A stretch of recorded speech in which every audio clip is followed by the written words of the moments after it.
Hello. Hi, Kulot. Hi, May. Ito ang kuya nyo. Ayos ba? Balita ko, birthday nyo ngayon. Hindi ko kasi alam na birthday nyo pala eh. Eh di sana nagpadala ako dyan na sangkatutak na baboy at saka lechon. Lechong kalabaw. Alam nyo, Kulot, mapapayo ko lang sa inyo na huwag nyo tutularan kuya nyo na hindi nag-focus sa pag-aaral. Dahil kung nag-focus ang kuya nyo, siguro matatalo niya pa si Einstein.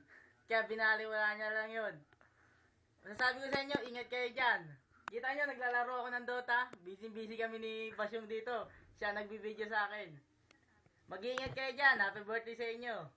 Mga kumpare ko dyan, mga nandyan sa birthday nila Kulot. Damihan nyo kain nyo ha. Tsaka huwag kayong mapakalasing. Kasi walang magkakarga sa inyo. Ingat kayo dyan. Si mama, ingatan nyo. Ang mag-ina ko, ingatan nyo rin ha. Philippines! Uwi na ako dyan, malapit na. Mabuhay. Mabuhay.